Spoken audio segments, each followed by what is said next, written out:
여러분 어제 참 우리가 한국사에 아주 불행한 그 시간이었죠. 우리 박근혜 대통령이 그냥 파면됐어요. 여러분 제가 질문을 해보겠습니다. 여러분들은 촛불 팀입니까? 태극기 팀입니까? 여러분 우리 그리스도인들은 촛불에 속합니까? 태극기에 속해야 됩니까?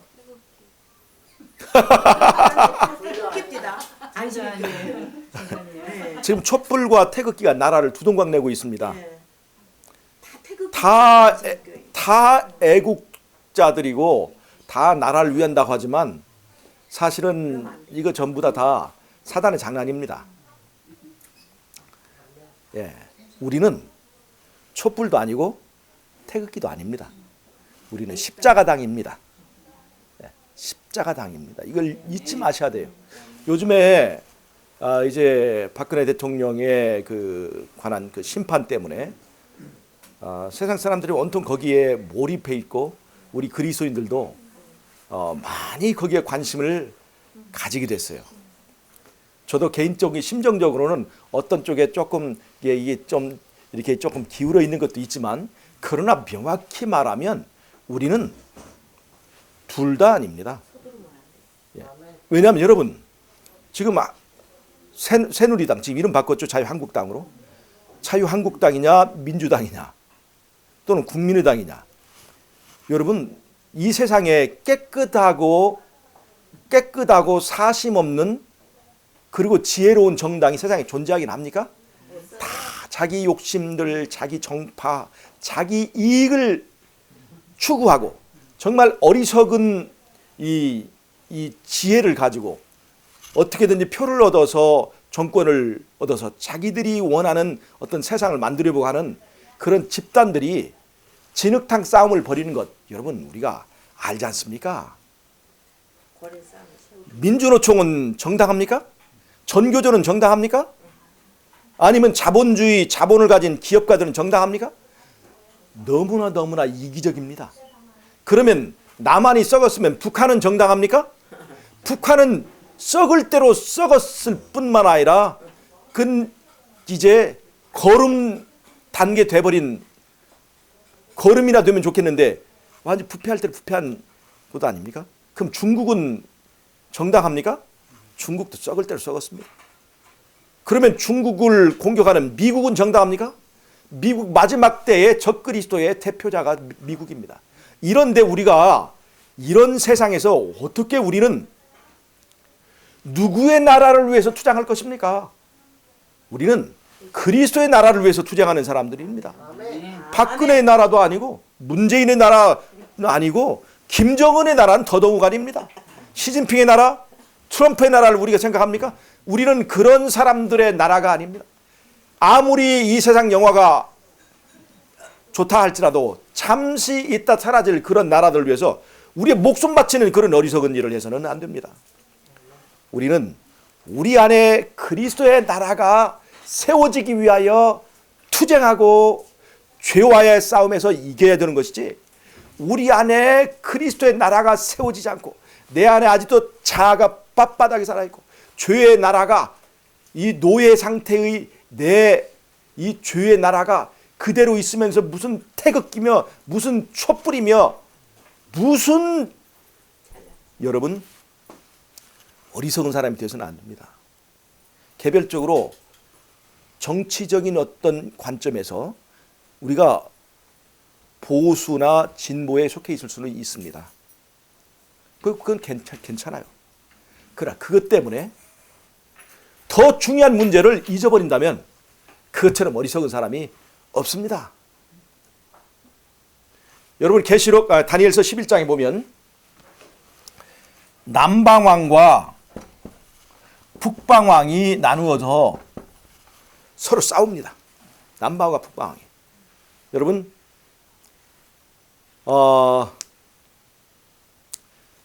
다니엘서 11장에서는요.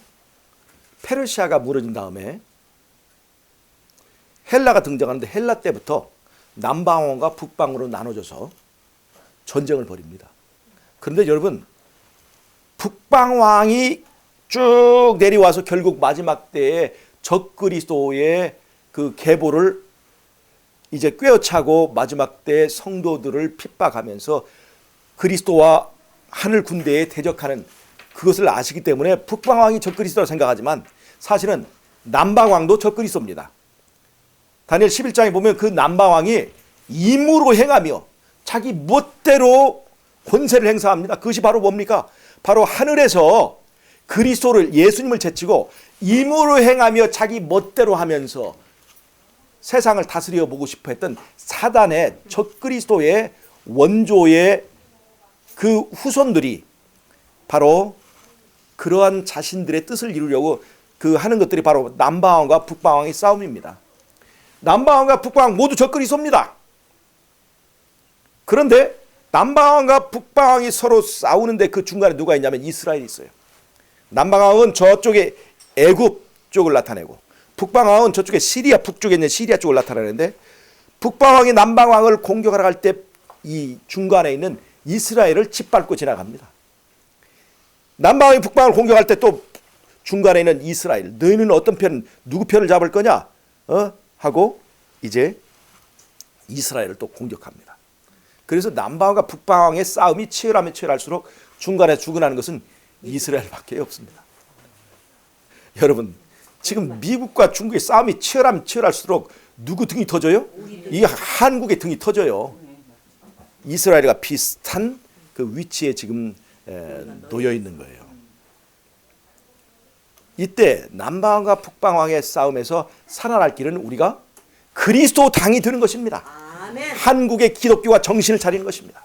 한국의 재림교인들이 순수한 그리스도의 당으로 거듭나는 것이 우리들 살아갈 길이라고 하는 것을 여러분 잊지 마셔야 됩니다. 아멘. 제가 이걸 전에도 많이 제가 말씀을 드렸습니다. 제가 아틴에 있을 때 거기 정신병자 형님이 하나 있었어요. 그때 정신병자가 요양을 하고 있었어요. 그런데 그 정신병자 형님을 이제 조그마한 학생들이 지키도록 했어요. 왜냐하면 이 정신병자 형이 어느 날 집에 간다고 막 해요. 집에 간다고 해서 집으로 가버리면 어디서 이렇게 실종돼 버리면 그 책임이 전부 다 그 아치네가 지기 때문에 학생들이 반드시 이 아이를 지키게 돼 있어요. 근데 어느 날 이 정신병자 형님이 이 정형님인데 이 형님이 갑자기 이 정신이 헷가닥하면 집으로 막 간다고 그래요. 근데 이 사람이 정신 팍 이렇게 한번 팍 돌아버리면 힘이 굉장히 셉니다. 애들이 이제 앞에서 형님 못 가, 가지마 하면 툭 치면 툭 다 떨어져요. 막을 수가 없어요. 그러면 이제 막 집으로 내려가려고 막 이제 아침에서 내려가요. 내려가면 어떤 사람들은 가지마 하는데 가지 말라고 하면 할수록 이 사람은 가야 된다는 목적의식이 더 강해져서 막 내려가는 거예요. 막. 그런데 이 정신병자를 다룰 줄 아는 사람이 한 사람 있었는데 그게 다니엘 형님인데 그게 임병훈 장로예요. 임병훈 장로는 상당히 꾀가 있어가지고 어떻게 하냐면 이 정신병자가 씩씩거리고 막 내려가면 막 내려가면 가만 둬요.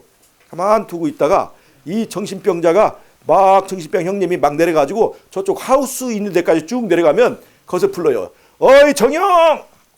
하우스에 호박 달렸나 봐. 그럼 이 사람이 지금 집으로 가지 말라는 얘기가 아니잖아요.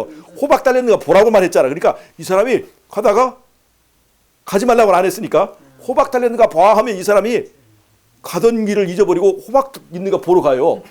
호박 있는가 하우스에서 호박 있는가 보고 호박 없는데 그래. 그러면 그럼 그냥 돌아와. 그럼 이 사람이 돌아온다고 이게 정말로 돌아온다고요. 이게 뭐예요? 이 사람의 정신을 지금 어디다 호박으로 잠깐 정신을 뺏은 거예요. 그리고 자기 집으로 가야 될 목적을 잊어버리고 이 정신병자가 돌아와 버린다는 거예요. 여러분, 우리의 갈 곳은 어디입니까? 하늘 본향으로 가야 되지 않습니까? 우리 안에 누구의 나라가 세워져야 되는 거예요? 그리스도의 나라가 세워져야 되는 것입니다. 그런데 우리가 촛불 집회와 태극기 집회에 빠져서 서로 둘이 싸우면서 어느 편이냐를 따지면서 내가 지금 어느 나라에 소속되어 있는가를 잊어버리게 되는 것입니다. 스포츠 어떻습니까? 일본하고 한국하고 싸웠다면 일본은 반드시 짓밟아야 되지 않습니까? 이번에는 중국어가 붙었잖아요. 요즘에는 중국어가 붙잖아요. 그럼 누구는 일본은 그만두고 이제 중국은 반드시 짓밟아야 되는 이것이거든요. 그래서 한국과 중국과의 싸움에 신경을 쓰다가 자기가 한국 사람이기 전에 그리스도의 나라, 하늘 백성인 것을 잊어버리고 세상 사람이 돼버리는 경우가 있다는 것입니다. 그래서 스포츠를 누가 사용하냐면 바로 사단이 사용을 해요. 우리는 한국 사람이니까 응원할 수 있어요. 그러나 그리스도의 나라의 백성, 그리스도인으로서의 본분을 잊어서는 안 됩니다. 이제 여러분 사단의 전략에 넘어가서는 안 됩니다. 우리는 촛불 사람도 아니고 태극기 사람도 아닙니다. 우리는 하늘 사람이어야 합니다. 여러분 지금 이 박근혜 대통령이 안타깝습니다. 정말 안타까워요. 참 제 마음 가운데 저 개인적으로는 안타까워요. 탄핵은 안 되겠으면 좋겠다는 생각이 있었어요. 제 개인에는. 잘못은 했지만 탄핵은 안 당했으면 좋겠다라는 생각이 있었습니다. 안 됐어요. 너무나. 그런데 이번에 그 탄핵의 가장 중요한 그 원인이 뭐냐면 그분의 잘못된 종교에서 나옵니다. 그 종교의 뿌리가 뭐냐면 최태민이에요. 사이비 종교거든요. 국가 지도자가 사이비 종교에 너무나 의존했다는 것입니다. 빠졌다고 표현하기 뭐하지만 너무나 의존했어요. 그래서 그 최순실을 그 바탕에서 그러한 토대에서 최순실을 너무나 의지했고 그러다 보니까 최순실의 국정농단에 놀아나게 됐다는 것입니다. 억울한 면도 있을 거예요. 이 박근혜 대통령만큼 사심이 없는 사람도 드물거든요. 그러나 어떻든 간에 자신의 판단이 흐려졌습니다. 그래서 이 남한의 사이비 종교의 영향을 받은 정권이 무너져 버렸습니다. 제가 전에 말씀드린 적이 있어요.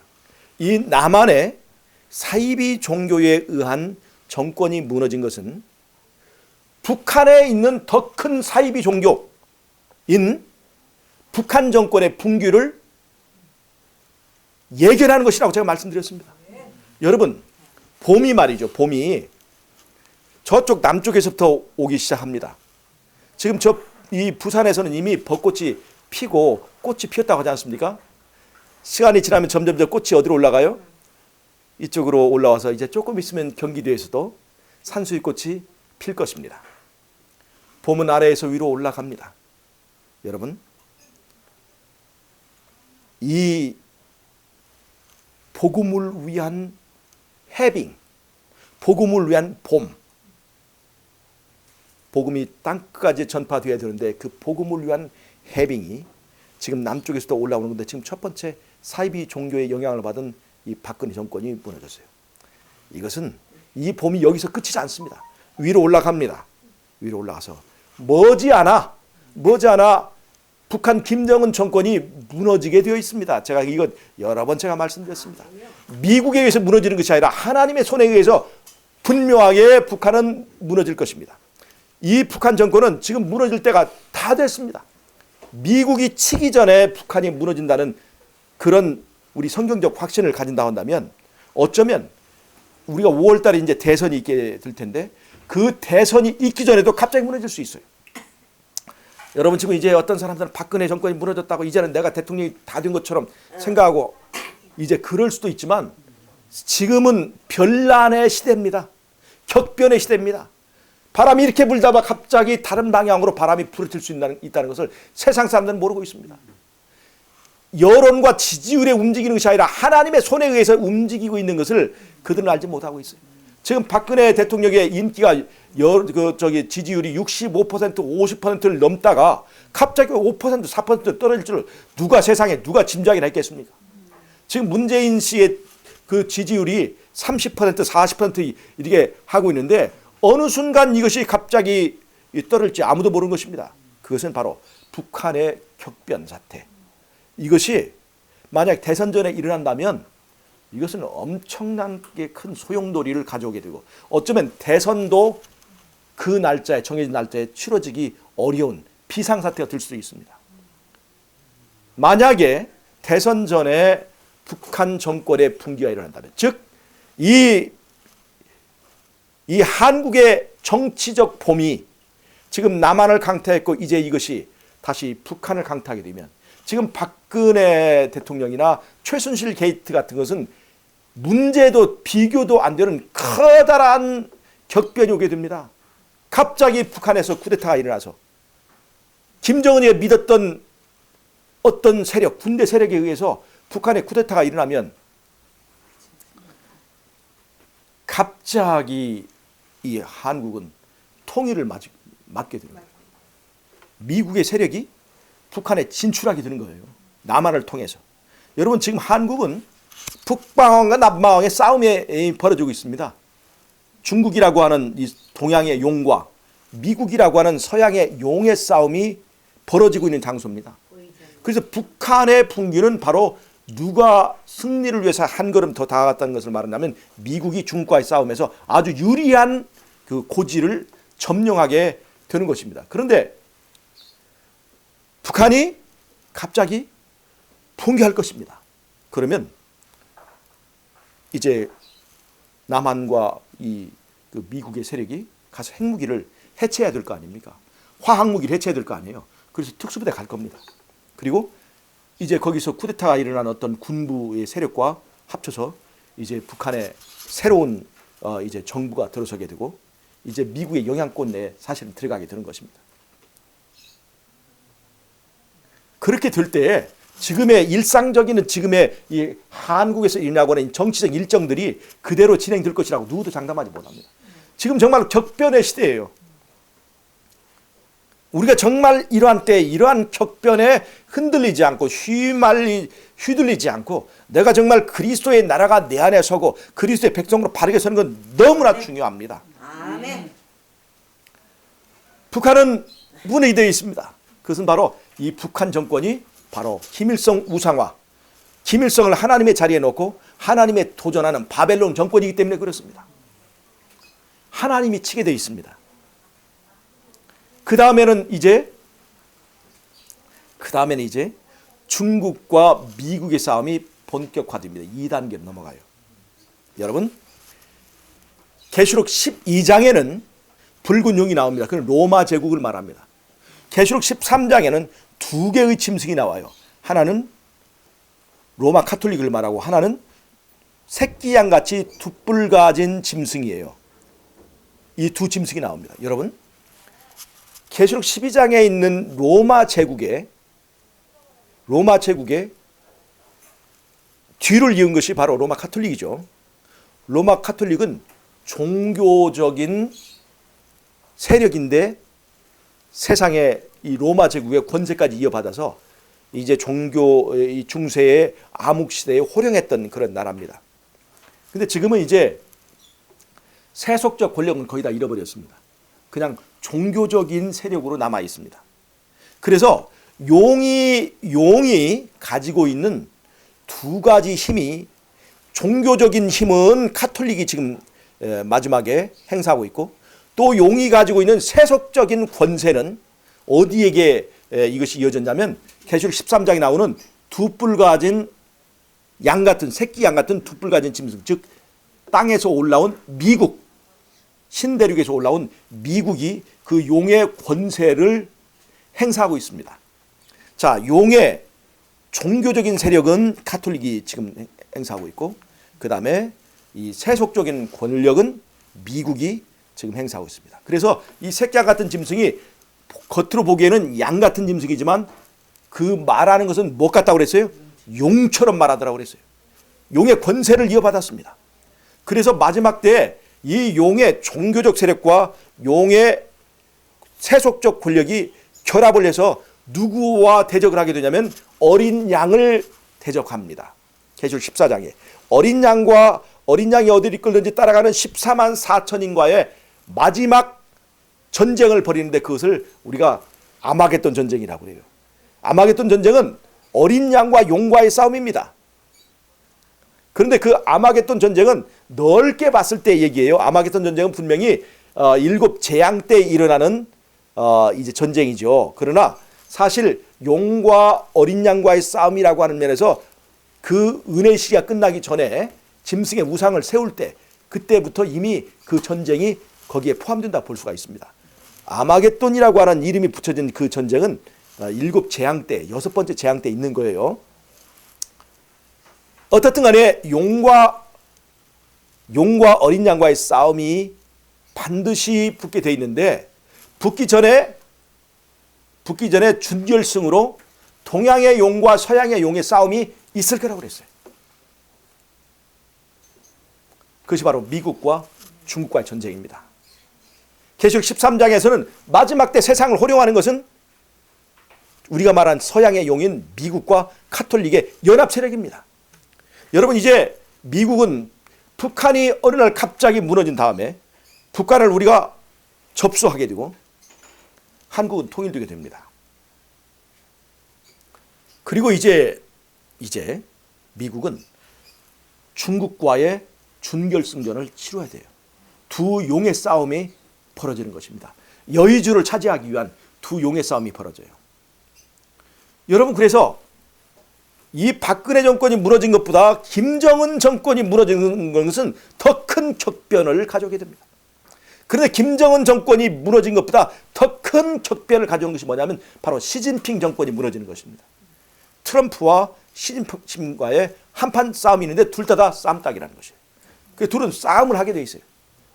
그래서 결국은 둘 다 떨어집니다.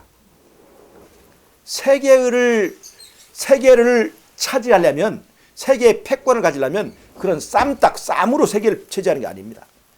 마지막 때는 광명한 천사의 모습을 한 적그리스도의 세력이 등장하게 돼 있어요. 그래서 하늘에 있는 어린 양과 싸우기 위해서 이 땅에 있는 새끼 양 같은 짐승은 다른 말로 하면 어린 양 같은 짐승이에요. 어린 양 같은 짐승과 어린 양과의 싸움이에요. 아주 어린 양같이 평화로운 모양을 하고 등장을 할 것입니다. 그러려면 트럼프같이 저렇게 싸움 잘하는 자기 나라 이익만 추구하는 사람들은 이 마지막 때 역할을 하기 어렵습니다. 시진핑과의 싸움에서 둘 다 나가 떨어질 거예요. 이제 중국이 미국과의 본격적인 겨루기에 들어가면 중국도 경제적으로 커다란 타격을 받습니다. 중국 사람은 이제 그동안에 잘 사는 맛을 보았어요. 그런데 이 시진핑이 들어서면서부터 이제 세계의 패권, 특별히 동아시아 패권을 차지하려고 이제 패권주의를 쓰기 때문에 지금 한국도 동등한 주권 국가로 인정하는 게 아니라 이 조그만 이제 속국으로 생각하고 말을 들으라고 하는 거거든요. 이 이치에 맞지 않는 주장을 하는 거예요. 우리는 북한 핵에 이 대응해서 사드를 배치하는데 그것도 하지 말아라. 왜냐? 우리한테 위협이 되니까. 우리의 체면의 말이 안 되니까. 아니 사실 그 사드를 없게 하려면 이 중국이 북한을 석유를 끊어가지고 핵무기를 포기하게 만들면 사드는 있을 필요 없는데 그거는 하지도 않으면서 북한은 그대로 놔둡니다. 왜요? 북한이 있어야 미국과의 완충지대에 있거든요. 미국과의 싸움을 지금 중국과의 싸움을 대신해서 잘 싸워주는 것이 뭐냐면 이게 북한이거든요. 그러니까 시진핑 정권은 북한을 절대로 멸망하지 않게 놔두는 거예요. 핵무기를 만들어도 시진핑은 상관없어. 왜냐? 그 핵무기가 중국을 겨냥하는 게 아니라 미국을 겨냥하고 있으니까 그거 크게 나쁜 것은 아니거든요. 그러니까 핵무기를 못 만들게 할 필요가 없는 거예요. 그러면서 한국만 사드를 하지 못하게 만드는 거 아주 이게 못된 자세를 벌이는 거예요. 옛날에 니네 나라가 옛날에 청나라의 속국이었고 명나라의 속국이었고 이제 조금 잘 산다고 그래서 어디서 대들어 이런 말이거든요. 그래서 이게 한국이 이게 지금 중국이 그렇게 하니까 지금 경제적으로 어렵지 않습니까? 그래가지고 중국에 가서 국회의원들이 가서 사정하고 이렇게 하는데 국민을 위한다고 하지만 이 나라의 안보와 주권에 커다란 손상을 주는 것입니다. 그래서 우리가 여기서 해야 될 것은 한국이 이 중국의 그 코 밑에 살면서 중국의 그 속박으로부터 벗어나려면 한국이 외교를 잘해서 이 미국 같은 나라하고 동맹을 잘 유지해야 우리가 이 중국에 먹히지 않는 것인데 이게 우리가 이제 그런 면에서 굉장히 정치가 좀 우려가 됩니다. 이제 트럼프와 시진핑과의 본격적인 라운드가 벌어지면 지금보다 더 큰 격변이 일어나요. 그러나 결국 중국 사람들이 이 시진핑이 너무나 싸움을 해가지고 이제 중국이 미국으로 수출도 못하고 그 다음에 이 중국의 경제가 이제 타격을 입게 되면 트럼프도 미국에서 인기가 없어서 떨어질 거고 그 다음에 중국의 시진핑 정권이 중국의 민주화 세력에 의해서 공산당 정권이 붕괴하게 됩니다. 공산당 정권이 붕괴하게 돼요. 그러면 미국은 트럼프 하나만 대통령만 바꾸면 되지만 중국은 공산당 정권이 무너지면서 커다란 격변 사태가 이제 오게 됩니다. 공산당이 지금 중국의 수십 개의 소수민족들의 그 집단들을 전부 다 강압적으로 이렇게 다 총칼로 누르고 있잖아요. 독립을 부르짖는 티베트나 위구르 사람들을 독립을 원하면 가서 데모하면 탱크로 밀어버립니다. 근데 그 사람들은 정말로 독립을 하기 원하고 있어요. 티베트는 중국의 10분의 1이고 7분의 1이고 위구르는 중국의 10분의 1입니다. 이런 나라들이 만약에 공산당 정권이 붕괴될 때 가만히 있겠습니까? 바로 독립이 될 거예요. 그러면 중국에서 독립이 되기를 원하는 소수민족은 그뿐만이 아닙니다. 저쪽 북쪽에는 내몽고라고 하는 원래 몽고 땅인데 중국이 차지하고 있는 내몽고 같은 쪽이 전부 다 조각날 수가 있습니다. 다른 소수민족들이 거기에 영향을 받아가지고 중국이 조각날 수 있어요. 어떤 것처럼 예전에 소비에트 연방이 엄청난 연방을 이뤘지만 고르바초프 때 그때 미국의 대통령이 누구였어요? 레이건이었죠.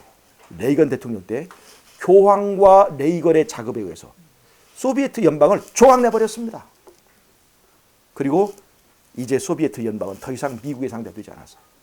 이 중국을 넘어뜨리기 위하여 교황권과 미국은 즉 계시록 13장에 있는 로마의 뒤를 로마의 권력을 이어받던 종교적 세력과 로마의 이 세속 권력 권세를 이어받은 세상의 권력을 이어받은 미국과 로마의 이 종교적 계통을 이은 이 카톨릭이 결합해서 이 중국과의 싸움에서 이기도록 할 거예요. 더욱더 결탁되게 되어 있습니다. 그리고 미국은 마지막 세계의 패권을 차지하기 위하여 꺾어야 되는 중국을 이제 할 때 자신은 평화의 사도인 것처럼 위장하게 되는 거예요. 미국이 평화의 사도가 되려면 누구와 결합해야 되냐면 카톨릭과 결합을 해야 되는 거예요. 그래야 세계의 패권을 차지할 수가 있어요. 그래서 카톨릭과 미국이 더욱더 결탁하게 될 것입니다. 그러면서 세상은 마지막 때 일요일 협령으로 치닫게 됩니다. 이제 미국을 거스리고 미국을 도전하는 어떤 세력도 없을 때 전 세계적으로 기근이 내립니다. 요셉 시대처럼 엘리야 시대처럼 전 세계적으로 기근이 내려요. 그런데 사단의 도우심으로 우리 사단님의 도우심으로 미국에 곡식이 있게 됩니다. 그럴 때 그 곡식을 무기로 세계의 종교 통합 운동이 나요. 카톨릭의 권위를 인정하면서 통합하기에 제일 쉬운 것이 뭐냐? 그것이 바로 일요일을 예배일로 정하는 거예요. 이것은 카톨릭이 지금 그렇게 추진하고 있는 것입니다. 그건 카톨릭의 이 일요일은 카톨릭의 권위가 담겨 있는 그 조항이에요. 만약에 삼위일체로 전 세계의 종교를 통합하려면 여호와 증인 교회가 절대로 통합하지 않습니다. 또 다른 어떤 걸로 이 통합을 하려면 통합이 안 되게 돼 있어요. 통합은 이 세상은 통합할 수 없게 돼 있어요. 그런데 카톨릭이든지 개신교든지 이슬람이든지 불교든지 어떤 사람이든지 쉽게 통합할 수 있는 것이 뭐냐? 그것이 바로 일요일 예배입니다. 왜냐하면 온 세상이 지금 다 일요일을 공휴일로 하기 때문에 일요일 종교를 선택하는 것은 그들에게 너무 쉬운 것입니다. 누구에게만 어려워요? 계시록 12장 17절에 나오는 하나님의 계명을 지키며 예수의 증거를 가진 자들에게만 그것이 어려운 일이 되는 거예요. 왜 어려워요? 하나님의 계명은 몇째 날을 지키라고 그랬어요? 일곱째 날을 지키라고 했기 때문에 그것이 바로 오늘날 토요일이지 않습니까? 그래서 하나님의 계명을 지키는 백성들만 그것이 어렵게 되어 있습니다. 사단은 왜 그럴까요? 하나님의 계명을 지키는 사람들만 지금 떼어내려고 하는 거예요. 그들을 죽이려고 하는 것입니다. 그들을 추려내려고 하는 것입니다. 그래서 그들을 진멸하기 위하여 이 법령이 나서는데 그것이 바로 일요일 휴업령입니다. 이건 천주교의 권위의 상징이기 때문에 천주교가 그것을 추진하고 있는 거예요. 우리가 이게 재림교회 일방적으로 주장하는 것이 아니라 이건 천주교의 그 내밀하게 지금 추진하고 있는 바로 그런 내용이 있는 것입니다. 이건 재림교회 지어낸 것이 아니라. 그래서 일요일을 중심으로 종교가 통합되게 되는 거예요. 쉽습니까? 어렵습니까? 너무나 쉬운 거예요. 너무나 쉬운 거예요. 아주 쉬운 것입니다. 여러분 짐승의 표는 박쥐가 쉬어야 됩니까? 어려야 됩니까? 너무나 쉬운 거예요. 자, 그리고 이제 미국이 곡식을 가지고 사람들에게 곡식을 나눠줍니다. 그러니까 다 굶어 죽는 판에 미국이 곡식을 나눠준다니까 이것은 천사의 모습입니까? 마귀의 모습입니까? 천사의 모습이 드는 겁니다. 천사의 모습. 광명한 천사의 모습이 나타나는 거예요.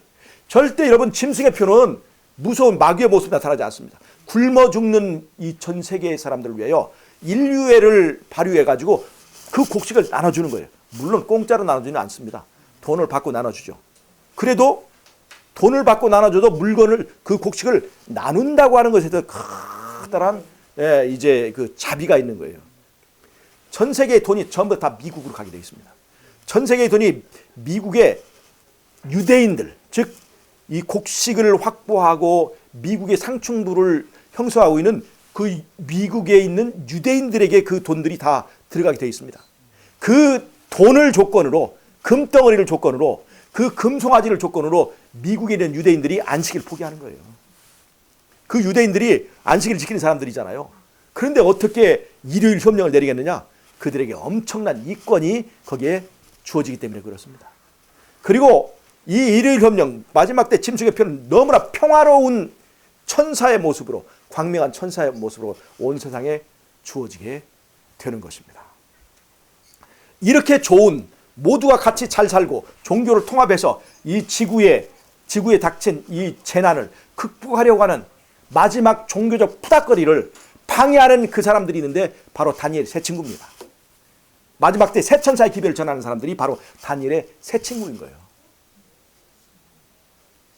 그들만이 일요일로 통합하자는 그 종교적 통합에 거부하고, 그래서 그들은 세상의 미움거리가 되어서 너무나 쉬운 것을 요구하고 있는데 너무나 고집스럽게 반대하기 때문에 이것들이 세상을, 지금 온 세상을 망치고 이 세상에 닥친 이 재난, 이 세계적 재앙인 이 기근이 바로 이런 사람들 때문에 이 세상에 내린 것이다. 그래서 이들을 박멸하는 것이 이 세상을 구하는 것이다 라고 하는 그런 논리, 천사적 논리에 의해서 이제 이들에 대한 박멸 전쟁이 시작되는 것입니다.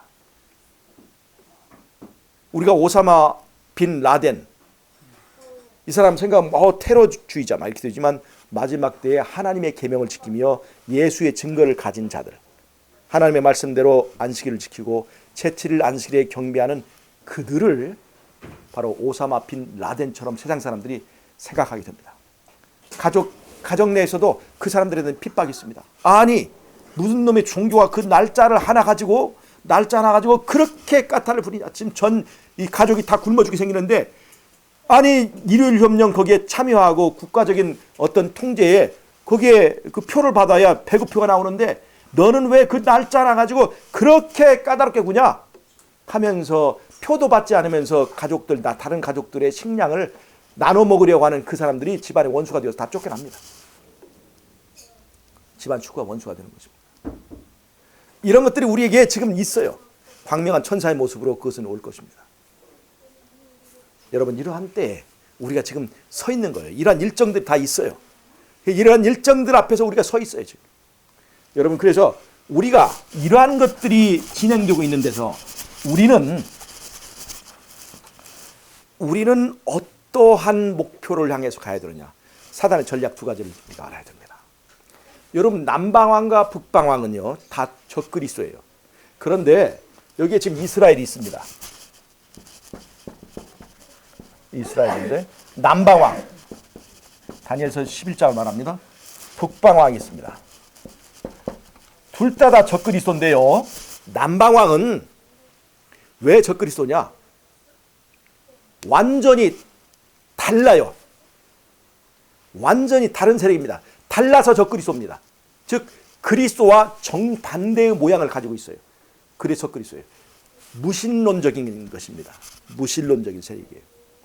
근데 북방왕은요 왜 적그리스도냐면 아주 비슷합니다. 아주 비슷해서 무서운 적그리스도입니다. 두 가지가 있어요. 하나는 완전히 달라서 적그리스도인 세력이 있고, 하나는 아주 비슷해서 구별할 수 없는 적그리스도가 있습니다. 북방왕은 바로 그런 세력이에요. 그것이 바로 북방왕의 이 계통을 이어받은 로마 카톨릭이죠. 아주 비슷합니다. 아주 비슷하게 돼 있어요. 이 북방왕은 마지막에 새끼 양 같은 짐승의 모양으로 나타납니다. 다른 말로 하면 새끼 양 같은 것이라고 하는 것은 어린 양 같은 모양으로 나타나요. 즉 어린 양과 싸우는데 가장 치명적인 무기가 어린 양 같은 세력이라는 것입니다. 구별하기 어렵다는 거예요. 남방왕은 기독교에 대항하는 남방왕은 무신론 세력이에요. 신을 부정합니다. 그러나 북방왕은 신을 부정하지 않습니다. 다만 가짜 신, 변장한 신입니다. 그러면서 한쪽은 기독교적인 모양을 가지고 있고 한쪽은 무신론적인 그 모양을 가지고 있으면서 무신론 세력과 기독교 세력이 항상 싸워요. 남방왕과 북방왕이. 사람들은 남방왕이 오르냐 북방왕이 오르냐 이 싸움에 굉장히 거기에 몰입하게 되어 있습니다. 둘 다 적그리스도들. 여러분, 사단은 우리 안에 그리스도의 나라가 서지 못하기를 원합니다. 즉 내 안에 그리스도가 나를 다스리는 그 나라가 서지 못하게 하기 위하여 사단이 사용하는 전략은, 마지막 때 전략은 두 가지입니다. 첫 번째 하나는 일요일 신성설입니다. 첫 번째 일요일 신성설. 두 번째는 영혼 불멸설입니다. 즉 그리스도의 나라가 서지 못하고 그리스도의 나라를 무너뜨리기 위해서 마지막 때 사단이 사용하는 두 가지 큰 전략이 뭐냐면, 하나는 일요일 신성설과 하나는 영혼 불멸설입니다. 일요일 신성설이라고 하는 것은 하나님의 계명이 십자가로 인해서 변개되거나 폐지되었다고 하는 주장을 근거로 합니다. 즉 하나님의 율법에 대한 율법을 폐지하거나 변개했다고 하는 주장을 바탕으로 하는 거예요. 일요일 신성설. 또 하나는 영혼 불멸설은 영혼과 육체가 각각 따로따로라고 하는 주장에서 나와요. 자, 이것이 두 가지의 전략인데 이 두 가지 전략은 중요한 관련성이 있습니다. 잘 보세요. 자, 일요일 신성설과 영혼 불멸설이 왜 중요하냐? 그리스도의 통치를 부정하기 위해서 사단이 주장하는 주장은 뭐냐면 예수님의 신성을 부정하는 것입니다. 첫 번째. 예수님의 신성을 부정하는 거예요. 첫 번째는. 두 번째는 나도 신성이 있다. 나도 하나님이다 하는 것이에요. 자, 이 일요일 신성설은 예수님의 신성을 부정하는 의미가 거기에 담겨 있습니다. 예수님의 신성. 즉 다른 말로 하면 율법을 부정하는, 율법, 말씀의 능력을 부정하는 것이 있습니다. 이 율법은 말씀이죠. 하나님의 말씀이에요. 말씀의 능력을 부정함으로, 즉 말씀은 폐지될 수 있다, 폐지되어야 한다, 또는 변개될 수 있다 라고 함으로 하나님의 말씀의 능력을 부정합니다. 그러면서 그리스도의 신성을 부정하는 것입니다. 다른 말로 하면 예수님은 사단과는 같은 피조물입니까? 아닙니까? 피조물이 아니에요. 창조주예요. 그래서 그가 왕이 될 수 있는 자격이 있는 겁니다. 그리스도가 사단과 다른 가장 큰 차이점이 어디 나타나는 줄 아세요? 그것이 바로 말씀의 능력입니다. 빛이 있으라 그리스도가 말씀하시면 그 말씀이 말씀으로 끝나지 않고 반드시 빛으로 변하게 되어 있습니다. 말씀에 능력이 있는 것입니다. 근데 사단은 100번 빛이 있으라 말해도 그 말씀은 말은 말로 끝나는 것이에요. 여러분, 이 말씀이 율법에게 적용되면 빛이 있으라 빛에게 명령할 때는 빛이 들었어요, 안 들었어요? 일방적으로 듣죠. 그러나 또 하나의 말씀은 뭐냐면 우리를 통치하시는 말씀입니다. 나 외에 다른 신을 섬기지 말지니라 말씀하셨죠? 근데 이 말씀은 누구의 동의가 있어야 돼요? 나의 동의가 있어야 되는 거예요. 그런데 사단은 그 율법을 피조물이 지킬 수 없다고 얘기합니다. 다른 말로 하면 말씀의 능력을 부정하는 거예요. 여러분, 우리는 율법을 지킬 수 있습니까? 없습니까? 자, 우리는 율법을 순종할 수 있습니까? 없습니까? 예수님은 순종할 수 있다고 합니까? 못합니까? 있어요. 인간의 힘으로 순종하는 것이 아니고 순종할 수 있도록 은혜를 주시는 거예요. 율법이 땡기게 해주시는 거예요. 그 모든 것을 다 해주는 것을 전제로 우리가 율법에 순종할 수 있습니다. 그러나 사단은 인간은 피조물로 율법을 순종할 수 없다고 얘기해요. 그래서 율법은 우리의 자유를 억압하는 것을 얘기합니다. 그래서 우리가 자유를 얻으려면 율법을 폐지해야 된다고 얘기하는 것이에요. 하늘에서도 얘기했고 지금은 기독교의 모양을 가지고 십자가가 율법을 폐지했다고 얘기합니다. 자, 그렇게 얘기하죠. 잘 보세요. 죄라고 하는 것은요, 여기에 중심에 나가 있는 겁니다. 즉 내가 중심에서 나를 다스리고 있어요. 이게 죄입니다. 그런데 내가 왕노릇 하는데 제일 방해가 되는 것이 뭐냐면 율법이에요. 말씀입니다. 율법이 그것을 정죄하는 겁니다. 그러니까 내가 마음대로 하는 것을 자유라고 생각하는 사람들은 뭐가 없어져야 자유롭겠습니까? 율법이 없어져야 자유로운 거예요. 그래서 사단은 하늘에서부터 율법의 폐지를 주장했고 교묘한 논리로 기독교 안에 들어와서 기독교의 신학적 교리를 변질시켜서 십자가가 세워졌고 십자가의 보혈의 공로로 율법이 폐지됐다고 주장하는 것입니다.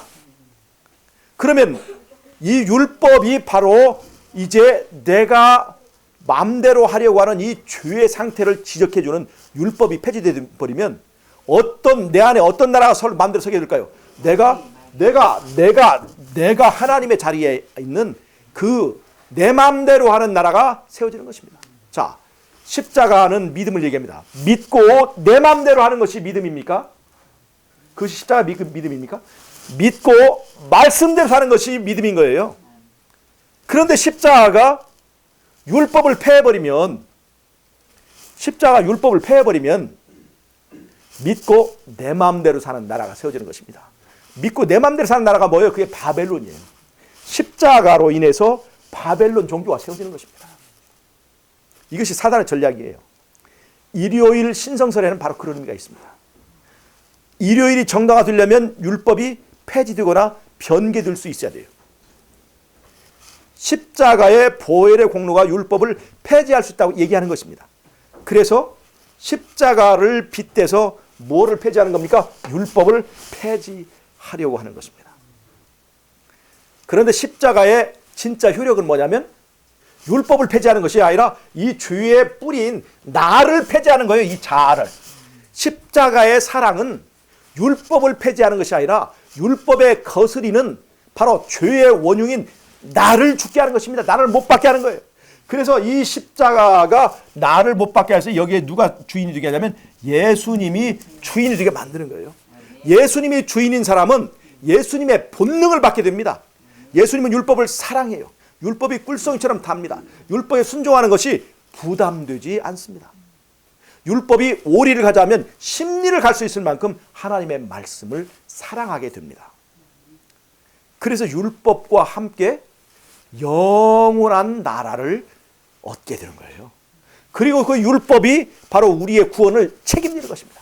보장해 주는 거예요. 지키는 거예요. 이 사람은 구원받기에 합당한 사람이라고 우리를 지켜주는 역할을 하는 것입니다. 이것이 하나님 나라의 회복인 것이에요. 그런데 사단은 율법을 폐지하게 만듭니다. 그리고 율법 폐지, 율법 변개의 그 결론으로 사단이 만들어낸 것은 바로 안식일을 일요일로 변개한 것입니다. 왜요? 기독교에 흉내를 냈으니까 첫 번째 계명, 나 외에 다른 신을 섬기지 말라, 그걸 폐지할 수는 없죠. 부모를 공경하지 말라, 그런 것도 폐지할 수 없어요. 10계명 속에서 가장 폐지하기 쉬운 게 뭐냐면 그런 도덕적인 것과 상관없이 하나님의 관계만 상징하는 바로 안식일 계명, 그것을 폐지하기 쉽기 때문에 거기다 포커스를 맞춘 것입니다.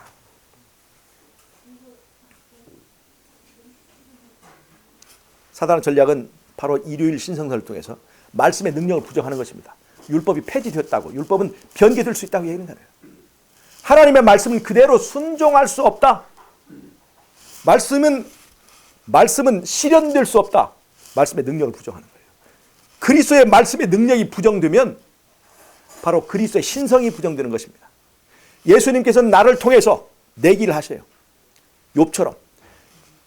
그리스도의 말씀이, 율법이 우리의 삶에 실현되고 그리스도의 말씀이 말로 끝나지 않고 내 삶의 삶으로 구현될 수 있다는 것을 나를 통해서 입증하기를 바라시는 거예요.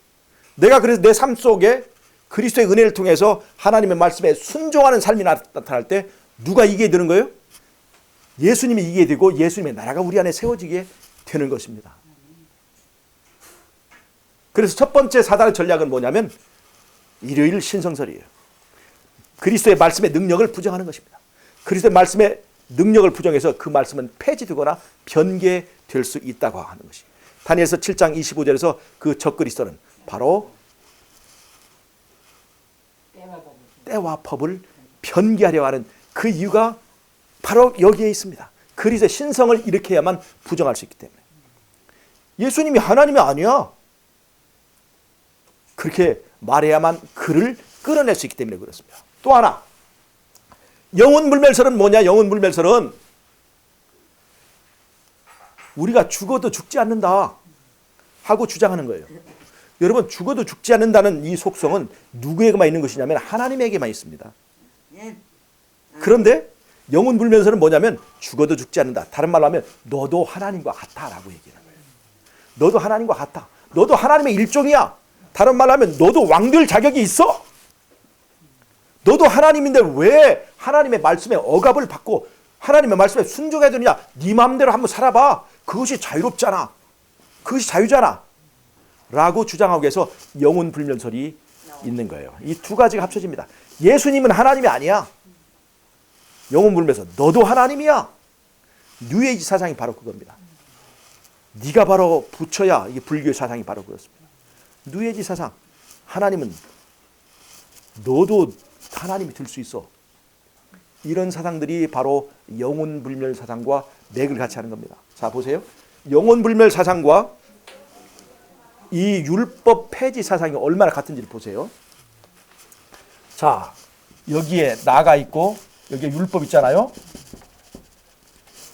사단은 이 율법이 폐지돼야 이 내가 중심인 이 나라에서 자유가 이루어진다고 주장합니다. 그런데 영혼불멸을 잘 보세요. 영혼불멸은요, 영혼과 육체를 인정합니다. 자, 이게 잘못입니까? 영혼과 육체를 인정을 해야 합니까? 안 해야 됩니까? 데살로니가 전서 5장 23절 한번 보세요. 데살로니가 전서 5장 23절을 한번 읽어보세요. 데살로니가 전서 5장 23절. 성경에 영혼과 육체를 구별하고 있는가 아닌가를 한번 보세요. 데살로니가 전서 5장 23절. 그렇죠. 혼과 영과 육체를 성경은 인정합니다. 구별을 인정해요. 데살로니가 전서 5장 23절에 있습니다. 혼과 영과 육체의 구별을 데살로니가 전서 5장 23절은 인정하고 있습니다. 영혼과 육체를 구별하고 있어요. 그런데 이 영혼과 육체를 구별하지만 헬라에서 나온 영혼불멸설은요, 헬라의 뿌리를 두고 있는 영혼불멸설은 이 영혼과 육체가 원수관계입니다. 원수관계예요. 영혼과 육체가 원수관계예요. 영혼은 선한데 육체가 악해가지고 육체 때문에 영혼은 억압을 받고 있다. 그래서 육체에서 벗어나야만 영혼은 자유롭게 된다. 그래서 육체가 죽어야만이 영혼은 자유를 얻을 수 있다 얘기하고 있습니다. 이것이 헬라에서 비롯된 영혼 불멸설입니다. 이것을 소크라테스도 믿고 그 다음에 소크라테스의 그 제자들도 믿었습니다. 이원론. 예, 이게 이원론입니다. 그래서 소크라테스가 독주를 마실 때도 대담하게 마셨어요. 이 헬라의 철학은 바로 이것입니다. 육체가 죽어야 영혼이 자유롭는 거예요. 잘 보세요.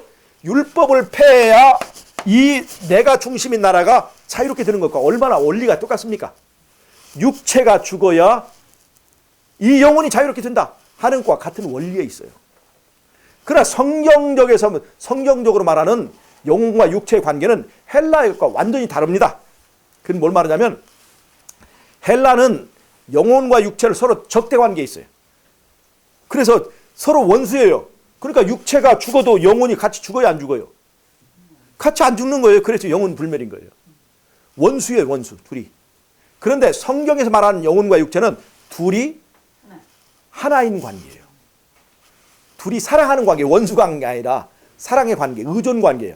그래서 육체가 죽으면 영혼도 죽는 거예요. 뭐예요? 원앙이라고 하는 게 같이 살다가 부부 하나가 죽으면 부부 중 하나가 죽으면 같이 죽는다고 하잖아요. 그래서 원앙이라고 그러잖아요. 사이가 좋은 거잖아요. 영혼과 육체가 서로 원수라고 하는 사상은 육체가 죽어야 영혼이 살고 육체가 죽어도 영혼은 죽지 않는다라고 얘기하는 거예요. 그러나 성경에서 말하는 육체와 영혼의 관계는 육체 없이 영혼 없고 영혼 없이 육체 없다는 것입니다. 그래서 육체가 영혼에 영향을 미치고 영혼이 육체에 영향을 미쳐요. 단지 영혼과 육체는 언제 있느냐? 살아있을 때 나타나는 거예요. 살아있을 때. 육체가 죽으면 영혼도 죽는 거예요. 그래서 영혼과 육체의 성경에서 말하는 구별은 살아있을 때 나타나는 현상입니다. 죽으면 전부 다 흙으로 돌아가는 거예요. 자, 맨 처음에 하나님께서 인간을 만드실 때 인간이 처음에 영혼이 있었습니까? 그냥 흙이었습니다. 흙이었어요. 이 흙이라고 하는 것은 아무것도 아닌다고 하는 것이에요. 무가치한 상태를 말합니다. 거기에 영혼이 있었습니까? 영혼이 없었어요. 아무것도 없었습니다. 무예요. 그런데 이 흙을 인간으로 만드실 때 여기 하나님이 계셨죠. 하나님 때문에 흙이 인간이라고 하는 가치의 변화가 일어난 거예요. 근데 인간이 하나님을 부정하니까 인간이 원래 뭘로 돌아가요? 흙으로 돌아가는 것입니다. 흙 상태에서 생명이 있었습니까? 없었습니까? 생명 없는 상태로 가기 때문에 사망이라고 하는 거예요. 영혼이 있었습니까? 영혼이 없었어요. 아무것도 없는 나띵으로 돌아가는 거예요. 아무것도 없는 흙, 나띵을 인간이라고 하는 아주 위대한 가치를 가진 생명체로 만들었기 때문에 하나님의 은혜가 그만큼 큰 거예요. 아무것도 아닌 나를 이렇게 위대하게 만들었기 때문에 하나님의 은혜가 큰 거예요. 인간은 낮아질수록 하나님은 높여질수록 은혜는 큰 것입니다. 아멘. 인간이 하나님의 자리에 올라가 버리면 은혜가 필요 없어요. 내가 너무나 올라왔기 때문에. 그러나 우리가 십자가에서 원래 높으신 하나님이 나를 구원하시기 위해서 티끌같이 낮아지신 그 하나님의 겸손을 배운 거예요. 나를 높이기 위하여 그분은 낮아지셨어요. 그러면 우리는 그 사랑에 감동받아서 십자가의 사랑에 의해서 이 자아가 깨져버려야 되는 것입니다. 자아가 먼지가 되어야 되는 거예요. 내가 이렇게 아무것도 아닌 존재를 위해서 하나님이 희생하셨구나. 그리고 우리는 하나님을 높이는 것입니다. 하나님을 높이면 높일수록, 나를 낮추면 낮출수록 우리 안에 은혜가 큰 거예요. 하나님의 은혜가 크구나. 감사가 큰 거예요. 그런 사람. 내가 낮아지면 낮아질수록, 하나님을 높이면 높일수록 우리 안에 감사가 나오게 되고 그 감사가 사람을 변화시키는 거예요. 그 감사가 없기 때문에 내가 변화되지 않는 것입니다. 내가 낮아지지 않았어요. 무언가 흙과는 다른 무언가 좀 나는 잘난 구석이 있다 생각할 때마다 나는 감사가 없어지는 것입니다. 우리는 원래 흙이었습니다. 내가 흙이었다는 것을 깨닫는 데 시간이 너무나 걸려요. 네. 흙덩어리들이 너무나 잘난 척한다는 거예요. 우리는 흙이었습니다. 그러나 하나님께서 이렇게 은혜를 주셨습니다. 그래서 우리는 감사해야 되는 거고, 그래서 우리는 창조주께 경배하는 것입니다. 여러분, 우리가 이 영혼과 육체의 관계에서 잘 봐야 될 것이 있어요. 우리는 영혼과 육체는 한 덩어리여서 육체가 죽으면 영혼도 죽어서 흙으로 돌아가는 것입니다. 우리는 아무것도 아니에요. 원래부터 영혼이란 존재가 있었던 것도 아닙니다. 우리는 정말로 아무것도 아니었고 아무것도 아닙니다. 다만 하나님의 은혜가 컸을 뿐입니다. 아멘. 육체가 영혼에 영향을 미치기 때문에 우리는 먹는 것을 함부로 먹지 않습니다. 우리가 먹는 것이 육체에 영향을 미치고 그 육체가 영혼에 영향을 미치기 때문에 우리는 아무거나 먹지 않습니다. 가려 먹습니다. 왕의 자손으로서 먹어야 될 것만 먹습니다. 여러분, 육체의 음식이 우리 육체에 영향을 미칠까요? 미칠까요? 미칩니다. 여러분, 이 짐승들 중에서 말이죠, 교미 기간이 아주 긴 것이 뭔 줄 아세요? 뱀입니다. 뱀. 그래서 뱀을 먹으면 남자가 정력이 가죽에 뱀처럼 강해진다 아닙니까?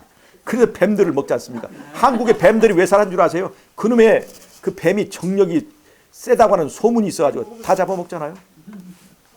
사람에게 영향을 미칩니다. 먹는 것이 영향을 미쳐요. 인삼, 산삼 오래 살잖아요. 죽지 않고 오래 삽니다. 이 어떤 환경을 극복하고 이기는 힘이 인삼이나 산삼에는 강합니다. 그게. 그래서 그런 것을 먹으면 우리가 어떤 병을 저항하고 어떤 것을 극복하는 힘이 생겨요. 그것이. 인삼, 산삼에게 있는 힘입니다. 그래서 그것을 먹는 거예요. 먹는 것이 우리에게 분명히 영향을 미칩니다. 여러분, 우리가 순하고 이렇게 순수한 것을 먹으면 우리의 품성이 상당히 영향을 미칩니다. 물론 그것이 우리를 다 결정하는 것은 아닙니다. 제일 중요한 건 뭐냐? 내 안에 주인이 바뀌어지는 거예요. 그것이 바로 믿음입니다. 아무리 내가 무슨 별것을 다 먹을지라도 내 안에 주인을 바꾸지 않으면 도로 아무것도 아니에요. 유대인 되는 거예요. 그러나 제일 중요한 것은 주인을 바꾸는 거예요. 그건 믿음입니다.